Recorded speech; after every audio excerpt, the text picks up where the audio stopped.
Assalamu alaikum na karibu katika udukuzi wa vichwa vya habari vya magazeti mbalimbali ya Tanzania. Leo ni tarehe 20 ya mwezi wa 12 mwaka 2025, siku nzuri kabisa, siku ya Jumatano. Ni kuombe radhi kwa kuchelewa. Hii ni kutokana na sababu zilizo nje ya uwezo wetu. Mkijofu kabisa ni kualike kunako udukuzi wa vichwa vya habari vya magazeti mbalimbali ya Tanzania. Dakika kadhaa za kutazama namna magazeti ya Tanzania yalivyoandikwa kwenye kurasa zake za mbele. Jina langu ni Sheikhani Mzaina na hii ni Toka Zamani TV. Mbona nikukumbushe, kama ndo mara ya kwanza kabisa unaungana nasi, tafadhali subscribe na bonyeza alama ya kengele. Lakini pia tunapatikana kwenye kurasa zetu za mitandao ya kijamii, Facebook, Instagram, TikTok, bila kusahau mtandao wa X kwa jina la Toka Zamani TV. Lakini pia usisahau kuacha bodi yako kwenye comment kwa kile ambacho unakitazama kupitia hapa Toka Zamani TV. Asante sana kwa kuwe mdau ambao unaandika comment. Na bila kupoteza wakati tunaanza rukuzi siku hii leo kwa kulitazama gazeti ya Habari Leo, gwiji la habari Tanzania. Tunapewa nguvu na The Mart Supermarket ambayo ipo Dar es Salaam, Kigamboni, Kibada, barabara ya kwenda darajani. Maziwa mtindi na bidhaa za maziwa kutoka Kondiki Moshi, bidhaa za nyama, sausage bora kabisa Tanzania kutoka Peramio, lakini pia vinywaji vya aina mbalimbali vinapatikana hapo, mafuta kupikia, lakini pia na bidhaa nyingine nyingi kwa ajili ya matumizi yako wewe ambaye unatutazama wakati huu.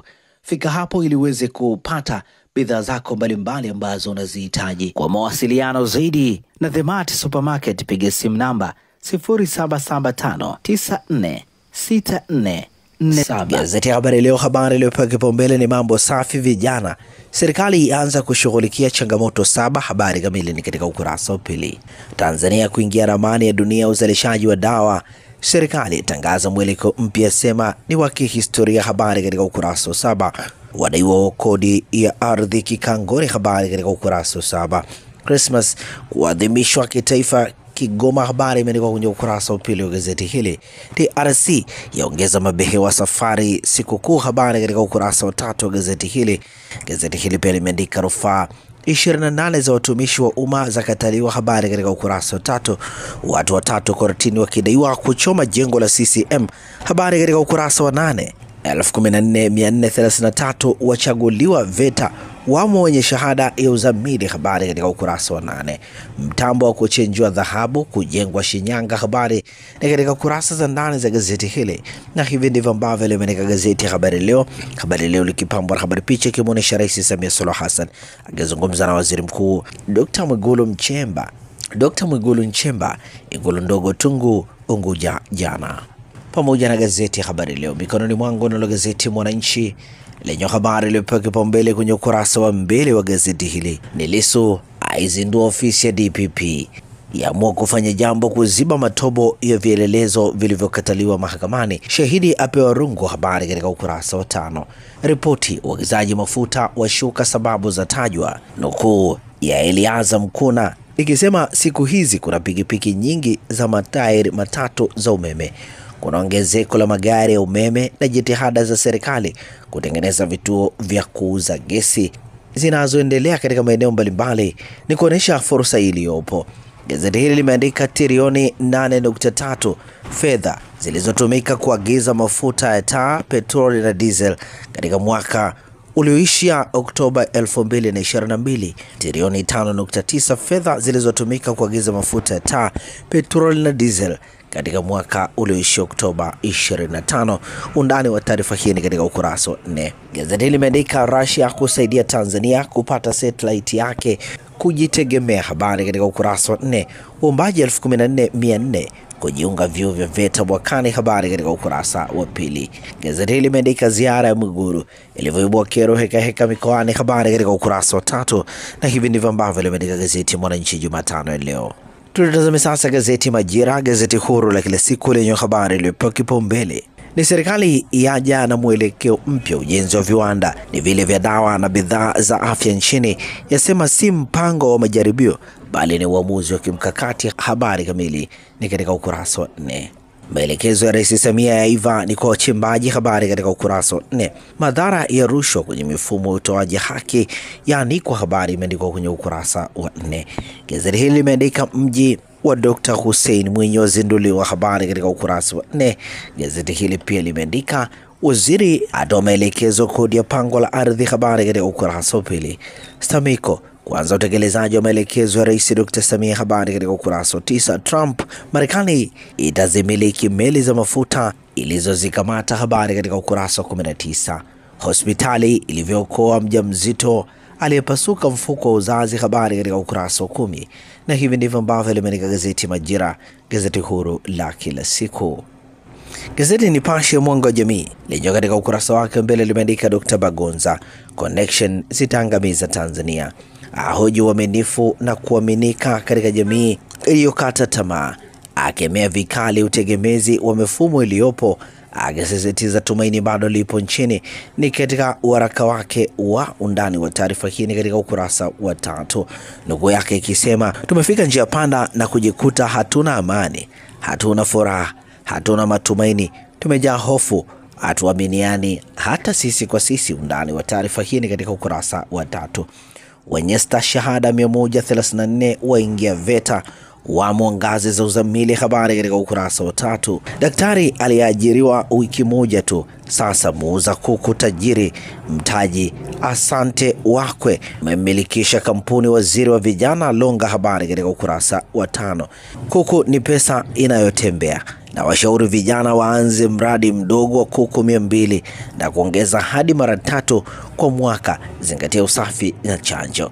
Gazeti hili limeandika mabasi yashambuliwa kwa mawe njiani, polisi ya wakamata watuhumiwa. Habari katika ukurasa wa 4. Jeshi la polisi mkoa wa Tanga limebaini kuwa watu walivamia na kushambulia mabasi yaliyokuwa yakisafiri kutoka Dar es Salaam kwenda Arusha na kuvunja vioo vyake katika kipindi cha kuelekea sikukuu za Christmas na mwaka mpya ni walevi. Kauli hiyo ilitolewa jana na kamanda wa polisi mkoa wa Tanga. Undani wa taarifa hii katika ukurasa wa 4. Lakini pia gazeti hili limeandika Mloganzila kwa kitovu viwanda vya dawa vifaa tiba. Habari katika ukurasa wa 2. Bei ya nyama yawatia kiwewe wateja Zanzibar. Habari katika ukurasa wa 18.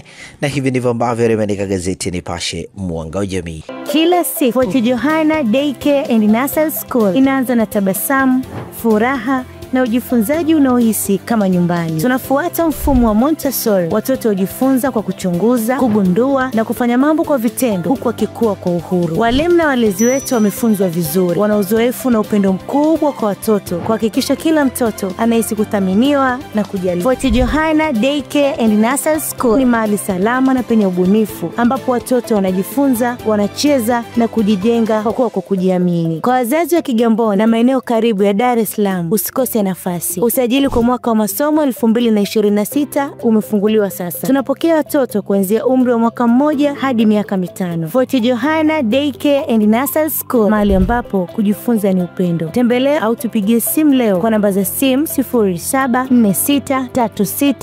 0746369615. Na gazeti Raia Mwema Muungwana ni kitendo lenye limeandika hujuma Christmas. Habari katika ukurasa wa 2. Yaliyotikisa 2025. Habari katika ukurasa wa 2. Askofu ahofia bomu la vijana. Habari katika ukurasa wa 3. Dr. Mwigulu Mchemba charuka. Habari imeandikwa kwenye ukurasa wa 4. Na hivi ndivyo ambavyo limeandika gazeti Raia Mwema Muungwana ni kitendo. Na gazeti Uhuru kweli daima lenyewe katika ukurasa wake mbele, habari iliyopewa kipaumbele ni bilioni 36.6 za paisha uchumi wa vijana. Serikali yasema inaendelea kuchukua hatua madhubuti za kuwezesha kiuchumi kwa kuimarisha ajira, ujuzi na ujasiriamali. Undani wa taarifa hii katika ukurasa wa 2. Masauni ataka wanahabari kuelimisha muungano. Habari katika ukurasa wa 5. Rais Mwinyi, ZSSF ijikite miradi mikubwa. Habari imeandikwa kwenye ukurasa wa 3. Gazeti hili pia likiandika jirani atiwa pingu madai kuua mtoto wa darasa la 7. Habari katika ukurasa wa 5. 14433 chaguliwa kujiunga na VETA nchini. Habari katika ukurasa wa 3. Simba Chawene ahimiza ushirikiano. Mutukula, waziri wa mambo ya ndani nchini George Simbachawene, amehimiza ushirikiano kati ya watumishi wa serikali waliopo. Undani wa taarifa hii katika ukurasa wa 3. Na hivi ndivyo ambavyo limeandika gazeti Uhuru ukweli daima. Gazeti Mwanahabari linalo mikononi mwangu lenye limeandika kitengo maalum cha kupokea maoni ya wananchi kuanzishwa. Waziri Sangu asema serikali itaanzisha kitengo hicho kitakachofanyia kazi saa 24 chenye jukumu la kupokea, kusikiliza na kufanyia kazi maoni mapendekezo pamoja na kero. Ndani wa taarifa hii katika ukurasa wa 3. Wadaiwa kodi ya ardhi kikangoni. Waziri Akwilapo ataka kukamilisha malipo ifikapo Disemba 31, 2025. Habari katika ukurasa wa 2. Gazeti hili limeandika serikali yatoa mwelekeo mpya uwekezaji viwanda vya bidhaa za afya nchini. Habari katika ukurasa wa 3.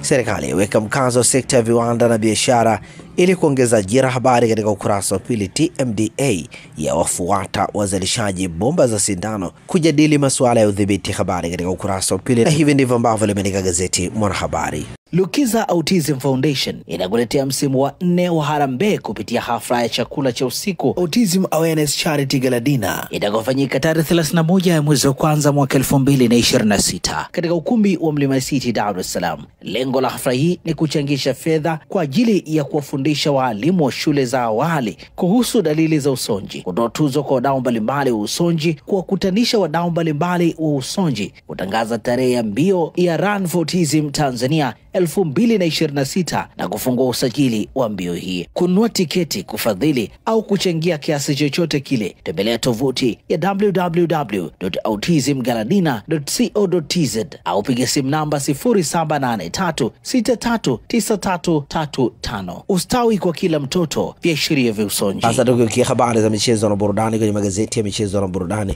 Na gazeti Mwanaspoti lenye limeandika ujio wa Baka Simba, Skudu afichua kodi Mpanzu soa kazi ipo. Habari imeandikwa kwenye ukurasa wa 2 wa gazeti hili.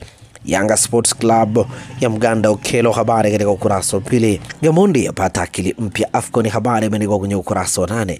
Kaimu kocha mkuu wa Taifa Stars Miguel Gamondi amekiri kuwa hali ya hewa ya baridi nchini Morocco ni changamoto kwa baadhi ya wachezaji wa kikosi hicho. Baba Ninja akipewa nafasi atawaonesha. Havertz yupo tayari kwa kazi. Habari katika ukurasa wa 18. AFCON leo Jumatano ni Burkina Faso dhidi ya Equatorial Guinea saa 9 alasiri, Mohamed wa 5. Na hivi ndivyo ambavyo limeandika gazeti ya Mwanaspoti. Magazeti ya habari za michezo na burudani. Na gazeti ya Habari Leo limeandika Mea kuanzisha timu ya jiji, Hars ACA kujenga mifumo kulinda vipaji vya vijana, DRC yaicharaza Benin. Habari katika kurasa za ndani. Ratiba ya AFCON hii leo ni Burkina Faso dhidi ya Guinea saa 9:30 alasiri, Algeria dhidi ya Sudan saa 12 kamili jioni, Ivory Coast dhidi ya Msumbiji ni saa 2:30, Cameroon dhidi ya Gabon mchezo unapigwa saa 5 kamili. Mosepe ateta na waamuzi AFCON. Habari katika ukurasa 22. Na hivi ndivyo ambavyo limeandika gazeti Habari Leo, gwiji la habari Tanzania. Ukurasa wa nyuma wa gazeti Nipashe Mwanga wa Jamii lenyewe limeandika Stars Simba Sports Club hofu ya tanda ni kufuatia kuumia kwa kipa chaguo la kwanza ambaye alikuwa na kibarua cha. Undani wa taarifa hii katika ukurasa wa 23.